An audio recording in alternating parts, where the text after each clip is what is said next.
السلام علیکم ناظرین، امید ہے کہ خیریت سے ہوں گے۔ ناظرین، آج ہم پھر ایک بہت اہم سوال کے ساتھ حاضر ہیں۔ ہمارے ایک بھائی کا سوال ہے زنا کے حوالے سے، زنا کیا چیز ہے اور زنا کا گناہ کیا ہے، زنا کے نقصان کیا ہیں، اور زنا کی کتنی شکلیں ہیں، کن کن شکلوں میں زنا ہوتا ہے اور کس کو زنا کہا جاتا ہے، وغیرہ وغیرہ۔ ناظرین، آئیے میں اسی کے حوالے سے بات چیت کرتا ہوں، اور اس کے لیے رسول پاک صلی اللہ تعالی علیہ وسلم کی ایک حدیث پاک کا سہارا لیتے ہیں۔ آقا کریم صلی اللہ تعالی علیہ وسلم حدیث پاک میں ارشاد فرماتے ہیں، الزنا یورث الفقر۔ آقا فرماتے ہیں زنا کرنا فقیری لاتا ہے۔ زانی جو ہوتا ہے وہ فقیر ہوتا ہے۔ اور زنا کس کو کہا جاتا ہے، زنا کا مطلب کیا ہے؟ تو سیدھی سی بات سمجھ لیجئے گا کہ نکاح کے بغیر لیڈیز اور جینٹس کے ناجائز سمبند کو زنا کہا جاتا ہے۔ نکاح کے بغیر عورت کو اپنے استعمال میں لانا کسی بھی لحاظ سے اس کو زنا کہتے ہیں، اور زنا کی پکڑ اللہ سبحانہ وتعالی کے ہاں بہت شدید ہے۔ رسول پاک صلی اللہ علیہ وسلم نے خود فرمایا، جیسے کہ میں نے ابھی حدیث پاک تلاوت کی، آقا فرماتے ہیں زنا کرنا فقیری لاتا ہے۔ ایک تو زنا کی شکل یہ ہے کہ بغیر نکاح کے تعلقات کو قائم کرنا، یہ زنا ہے، اور یہ وہ زنا ہے جس کو ہر خاص و عام جانتا ہے۔ اور دوسرا جو زنا کی شکل ہے وہ یہ ہے، رسول اکرم صلی اللہ علیہ وسلم فرماتے ہیں اگر کسی خاتون کو، کسی عورت کو آپ نے غلط خیال سے، غلط ارادے سے، غلط نگاہ سے، غلط نیت کے ساتھ اس کی طرف کو آپ نے دیکھا ہے، تو رسول پاک فرماتے ہیں کہ وہ بھی زنا ہے، وہ تمہاری آنکھ کا زنا ہے۔ اگر تم نے کسی کو ناپاک ارادے سے، اس کے حوالے سے کچھ ذکر کیا، اس کے تعلق سے کوئی بات چیت کی اور گندے ارادے کے ساتھ کی، تو فرماتے وہ تمہاری زبان کا گناہ ہے۔ کسی کو ناپاک ارادے کے ساتھ چھوا، ٹچ کیا، مس کیا، کہتے وہ تمہارے ہاتھوں کا زنا ہے۔ اور فرمایا کسی کے لیے غلط سوچ لے کر کے، غلط ذہن لے کر کے قدم بڑھا کر کے اس کی طرف گئے، اس کے قریب ہونا چاہا، یہ تمہارے قدموں کا گناہ ہے۔ کہتے جسم کا ایک ایک حصہ ناپاک ارادے سے اگر اس خاتون کی طرف بڑھتا ہے تو وہ زنا کہلاتا ہے، اور جسم کا ایک ایک حصہ زنا میں اور گناہ میں ملوث ہے۔ یہ کیوں؟ کیونکہ رسول اکرم صلی اللہ تعالی علیہ وسلم نے فرمایا ہے، حدیث پاک کا مفہوم ہے، آپ فرماتے ہیں کہ جس جسم کو سنوارنے کے لیے، جس جسم کو بنانے کے لیے تم محنتیں کرتے ہو، مشقتیں کرتے ہو، ان قریب تم پر وہ وقت گزرے گا، ضرور گزرے گا کہ جس جسم کی نمائش کے لیے تم نے حرام و حلال کا شعور، تمیز، ادب نہیں کیا، شعور نہیں کیا، کہتے ان قریب اس جسم کا ایک ایک حصہ تمہارے خلاف گواہی دیتا ہوا نظر آئے گا۔ یہ پیر قیامت میں تمہارے خلاف بولیں گے، یہ زبان قیامت میں تمہارے خلاف بولے گی، یہ ہاتھ قیامت میں تمہارے خلاف گواہی دیں گے، یہ آنکھیں قیامت میں تمہارے خلاف گواہی دیں گی، یہ کان قیامت میں تمہارے خلاف گواہی دیں گے۔ وہ جسم جس کو تم نے زمین پر رہ کر کے سنوارا ہے، کہتے قیامت میں اس جسم کا ایک ایک حصہ تمہاری خلاف ورزی کرے گا، ایک ایک حصہ تمہارے خلاف ہوگا۔ سوچو، جب وہ جسم جس کو سنوارنے کے لیے تم نے اتنی محنتیں کی ہیں، وہ سب کا سب جب تمہارے خلاف ہوگا، تو پھر بتاؤ اس کے سنوارنے کا فائدہ کیا ہے؟ اس کے سنوارنے کا مطلب کیا ہے؟ ہاں یہی جسم جو تمہارے خلاف ہے، کہتے یہی جسم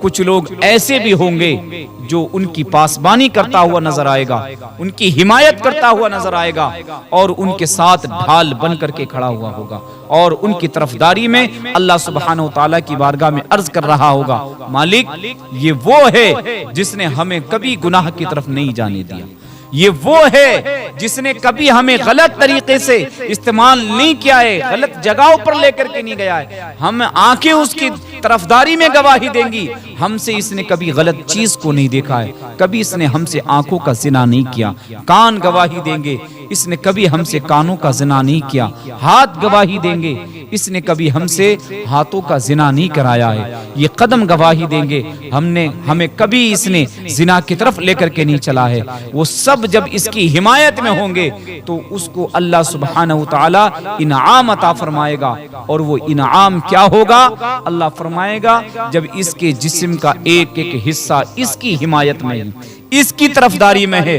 تو ہمیں اس کے جسم کے ایک ایک حصے کی طرفداری اتنی پسند آئی کہ جاؤ ہم اپنی رحمت سے اس کے لیے جنت کا مزدہ عطا کرتے ہیں۔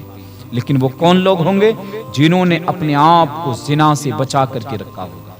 جنہوں نے اپنے آپ کو گناہوں سے محفوظ رکھا ہوگا، جن کے جسم مسجدوں میں ہوں گے، جن کے جسم نمازوں میں ہوں گے، جن کے جسم قرآن کی تلاوت میں ہوں گے، جن کے جسم اللہ کی بندگی کرنے میں ہوں گے، اللہ فرماتا ہے ایسے لوگوں کا جسم کا ایک ایک حصہ ان کی حمایت میں ہوگا، ان کی طرفداری میں ہوگا، اور اس کی حمایت، اس کی طرفداری کو ہم اپنی بارگاہ میں قبول کریں گے اور اسے اجر دیں گے۔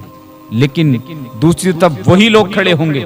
جو اپنے جسم کے ایک ایک حصے سے گناہ کر رہے ہیں، زنا کر رہے ہیں، فرماتے پھر یہ زانی جب قیامت میں لائے جائیں گے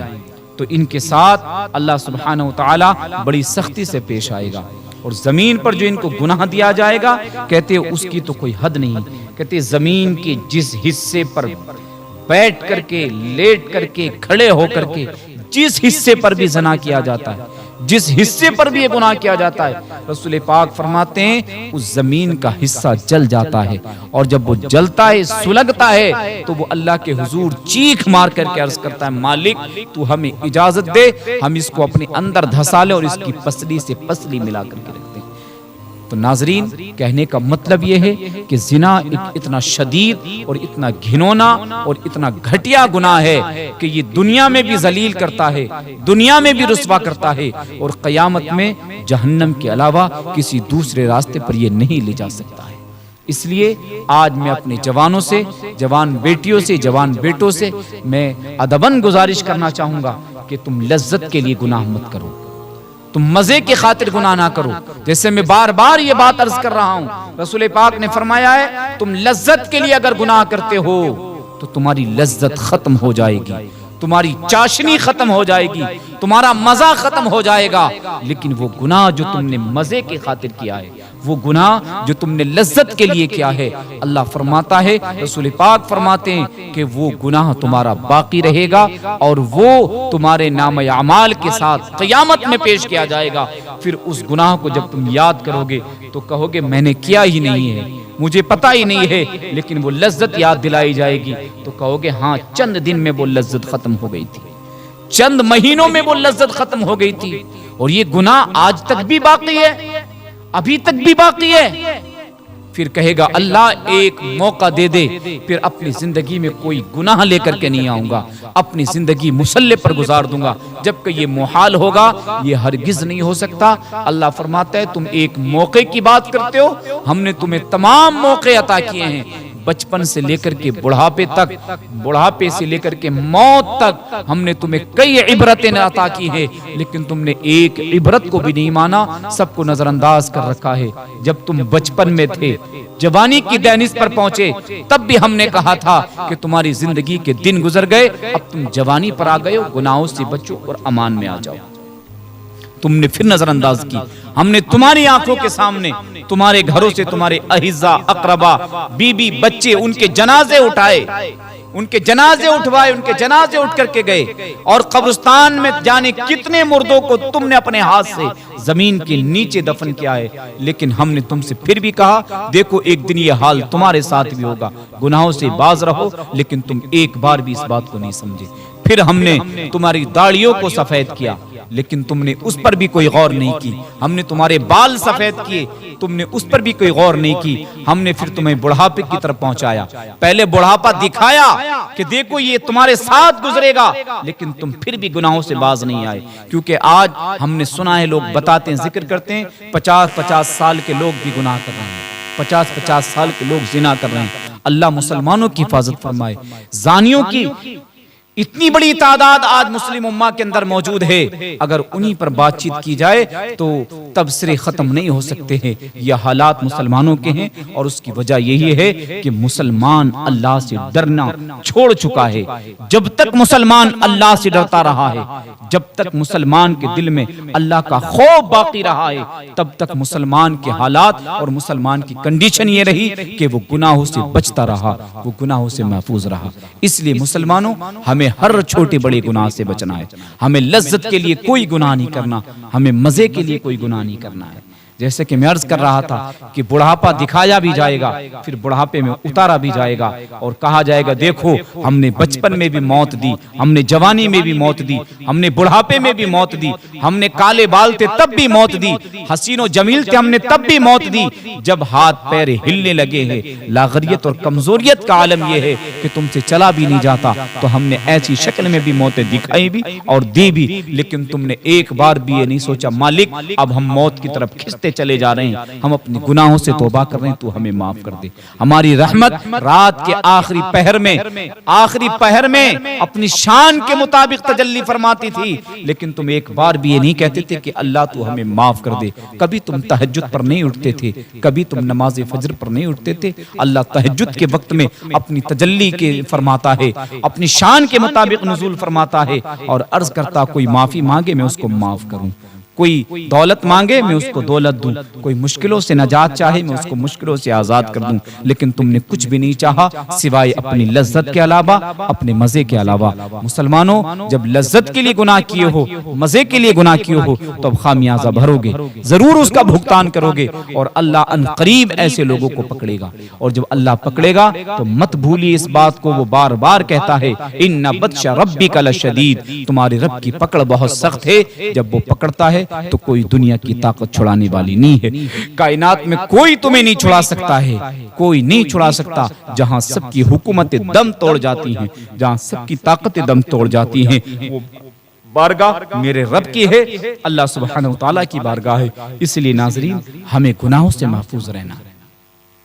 خاص کر کے زنا سے بچنا ہے۔ زانی فقیر ہوتے ہیں، زانی بے گھر ہوتے ہیں، زانی بے روزگار ہوتے ہیں۔ زانیوں کی اگر تاریخ اٹھا کر کے دیکھیں تو وہ گناہ میں اتنے لتڑے ہوئے ہیں کہ ان کی زندگیاں تباہ ہو چکی ہیں، ان کے گھر خراب ہو چکے ہیں، ان کی بیویاں ان سے دور ہو چکی ہیں، ان کے بچے ان سے نفرتیں کرتے ہیں۔ اس لیے زنا سے آپ بھی بچو، اپنے بچوں کو بھی بچاؤ۔ زنا صرف وہی نہیں ہے کہ عورت کے ساتھ ہم بستری کی جائے، یہی زنا نہیں ہے، بلکہ آنکھوں کا بھی زنا ہے، ہاتھوں کا بھی زنا ہے، کانوں کا بھی زنا ہے، زبان کا بھی زنا ہے، پیروں کا بھی زنا ہے۔ یہ جسم کا ایک ایک حصہ اگر ناپاک ارادے سے کسی غیر محرم عورت کی طرف بڑھتا ہے تو پھر وہ زنا میں ملوث ہے، وہ زنا میں گنتی ہوتی ہے۔ اس لیے اپنے آپ کو بچا کر کے رکھو۔ امید کرتا ہوں بات بآسانی سمجھ میں آ گئی ہوگی، اگر سمجھ میں آئی ہے تو اپنے دوستوں تک ضرور پہنچائیے گا۔ یہی ہے آرزو کہ تعلیم قرآن عام ہو جائے، ہر ایک پرچم سے اونچا پرچم اسلام ہو جائے۔ اسلام زندہ باد،